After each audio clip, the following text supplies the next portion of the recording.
We're here with Josh Green at the NBA Global Camp in Treviso. Josh just finished up a great weekend. Tell me, how was your experience out here in Italy? It's been great. Just to experience a whole other style of game. We're playing against all the best players around Europe, and being able to compete with my friends from Australia has been great. It's definitely been a great opportunity.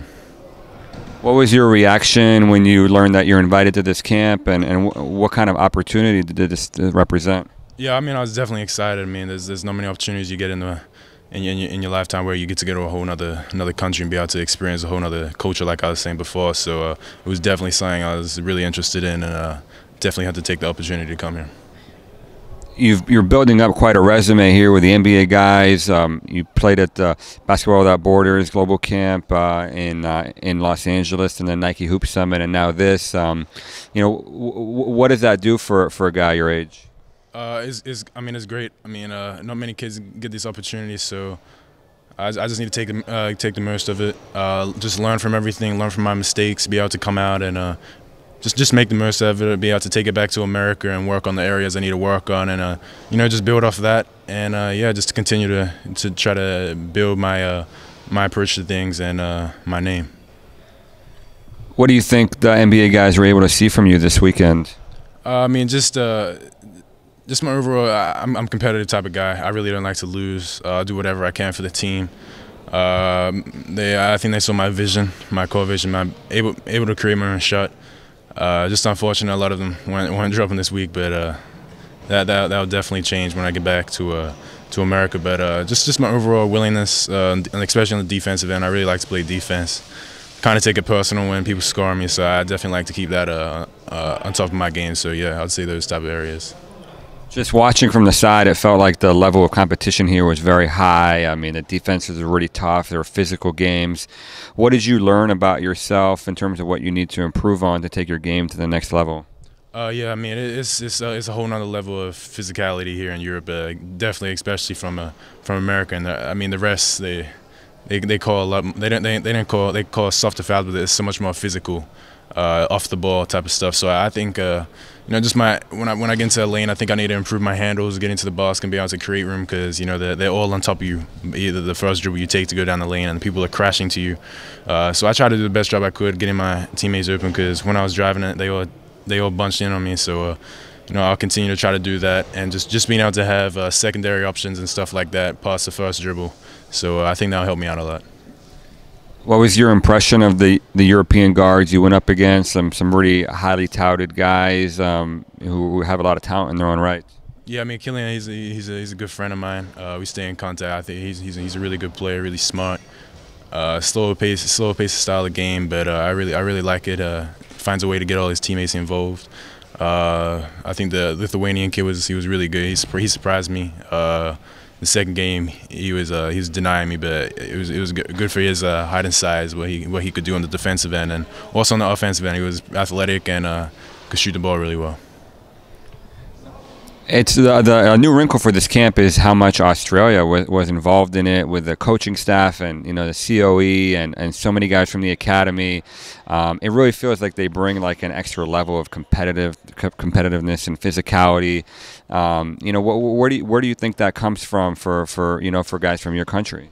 I think in Australia, a lot of kids grow up playing when they play basketball. A lot of them play footy as well, Australian football. I think the physicality-wise, it might have something to do with that, playing rugby and stuff like that. A lot of kids played multiple sports growing up. Unlike America, a lot of kids just focus on that one sport since a young age, and I think that helps out a lot. I also just think it's just a style of just coaching. Australians know they're not going to be as athletic as the Americans. They're not going to be as great as as good as shooters as the Europeans. Although Australia's they're good at shooting as well. But I just think it's the area where they take a lot of pride in, especially the coaches. They teach them from such a young age to get down on defense, pick up full court. And I think that's what makes Australia so strong, especially when you see in the Olympics and everything like that. They don't back down from anyone, and I think the coaches do a great job of that, especially, like I said before, starting from the youth age. Between playing with IMG and on the Under Armour circuit, you're going up against some of the top guys in the country. How do you think that they would benefit from coming to camps like this, where it's a different type of basketball? Yeah, definitely. At the end of the day, everyone's goal. Well, I believe who plays basketball at this level, they all want to make it to the NBA, and today's NBA is full of people from all around the world. So I think it's for us to be able to have an opportunity to play against them now and be able to just experience their style of game, their physicality, and everything with that. It wouldn't do anything but just benefit you as a player and as a whole. So I think it would definitely be good for them to be able to have that opportunity. So I feel grateful for this scenario. You've gone from being a guy that is considered top 100, top 50 type guy to someone that people are talking about maybe needs to be in the top 10 in a lot of the rankings.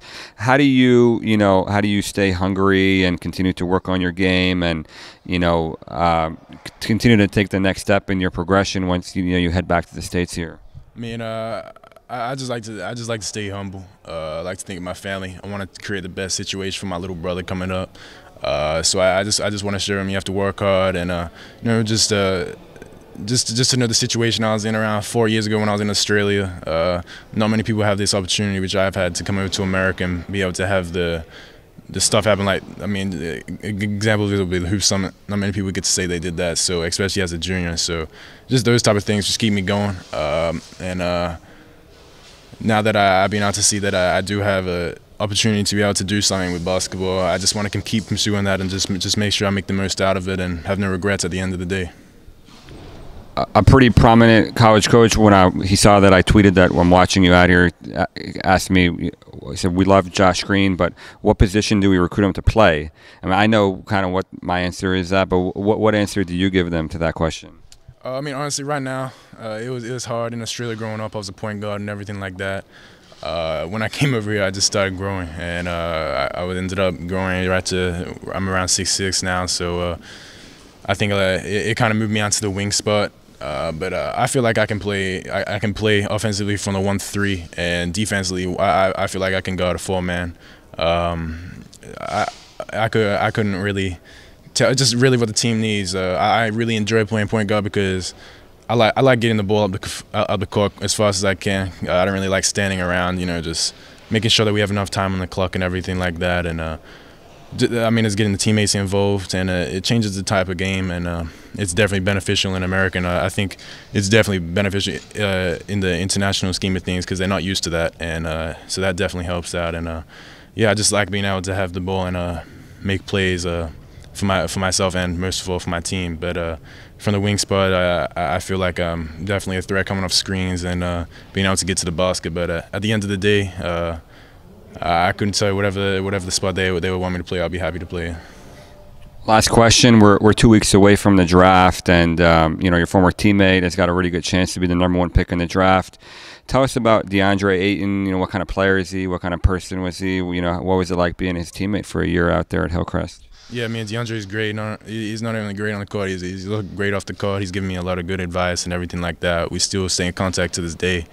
Hopefully when I get back to Phoenix, I can go out and catch up with him. But he's an amazing player. You don't really see many people in the last, I couldn't even tell you how long, with his abilities and everything like that, to be that athletic as a big man and to be able to shoot from the perimeter is just amazing. And I'm really looking forward to seeing what he does in the NBA. He had an amazing college career. Not many people have done what he's done ever in college. So I think he's going to make history, and I'm looking forward to seeing what he's going to do. Thanks, Josh. Appreciate your time. No problem. Thank you.